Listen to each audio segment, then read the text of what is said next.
God and complete human. वो पूर्णतः मनुष्य था और पूर्णतः ईश्वर। और इस वक्त ये दोनों चीज का इंटरप्ले हो रहा है। अलग अलग अदालत में वो गया तमाम जगह, और गेत्सेमनी के बाग में हम जानते हैं, अभी बताया गया कि जब वो प्रार्थना कर रहा था तो पसीने की मोटी मोटी बूंदें वो मानो लहू की तरह बनकर क्रिम्सन कलर, रेडिश कलर की होके, मतलब पसीना इतना कॉन्सेंट्रेट हो गया था कि वो टपक रहा था। क्योंकि पासओवर फीस उसने खाई थी, उसके बाद से कुछ खाने पीने को नहीं मिला था सिवाय अदालत से अदालत जाने के, तो उसको बिल्कुल डिहाइड्रेशन की स्थिति में आ गया। 39 कोड़े उसके पड़े।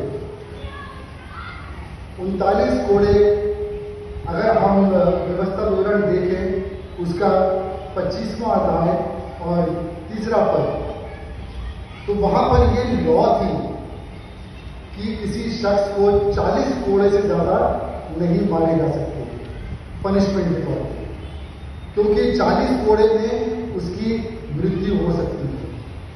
39 यूं कि कहीं गिनती में एक आध कोड़ा कम ज्यादा ना हो जाए, तो एक कम ही रखो तो ठीक है।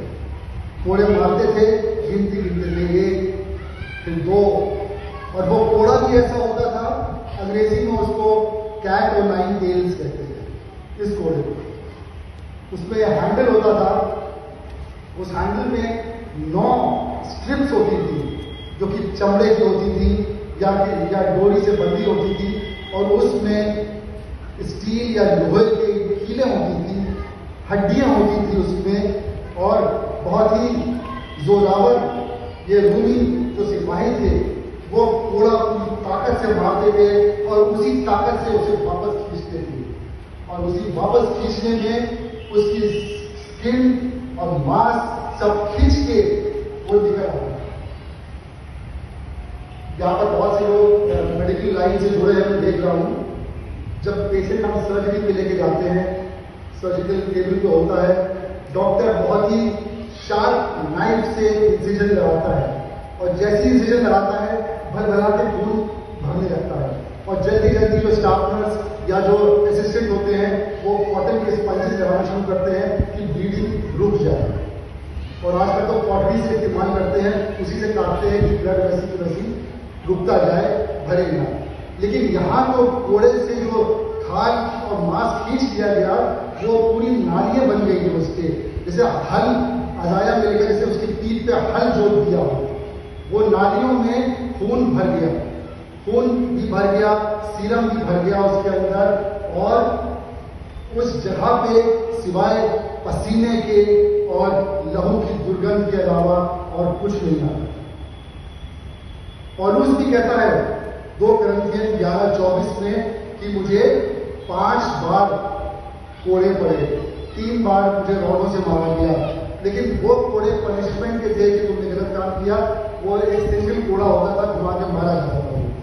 लेकिन ये जो था, ये स्काउजिंग कहते हैं, इसको स्काउज करना, बिल्कुल मांस खींच लेना, जिसे कहते हैं चमड़ी उधेड़ देना। 39 मार के वो चाह रहे थे कि जितना निंदनीय किया जाए इसको, ऐसा न हो कि ये कोड़े खाते खाते मर जाए, और असली इरादा जो था क्रूस दे दे। तो प्रभु यीशु मसीह वहां पर इस स्थिति में है, कांटों का ताज है स्कैल्प के अंदर। अगर फिर मैं मेडिकल टर्मिनोलॉजी में जा रहा हूं, मैं डॉक्टर हूं, स्कैल्प एक ऐसी जगह है जहां की ब्लीडिंग सबसे अधिक होती है। चाहे छोटा सा कट लगे, लेकिन आपने देखा होगा जिसके सर में करके सर फोड़ दिया उसका, जिसके भी सर में चोट लगती है, वहां ब्लीडिंग बहुत होती है, क्योंकि वहां की आर्टरीज को रिट्रैक्ट करने की जगह नहीं होती है। तो ये जो कांटे घुसे थे, ये कंटिन्यूअस ब्लीडिंग कर रहे थे, तो सर से लेके पांव तक और उसके कपड़ों तक, उसके पूरे शरीर तक पे सिवाय खून ही खून था। और हम जानते हैं कि इससे पहले गेत्सेमनी में वो कहता है आत्मा तो तैयार है परंतु शरीर दुर्बल है। The spirit is willing but the flash is weak. यहाँ पर उसका ह्यूमन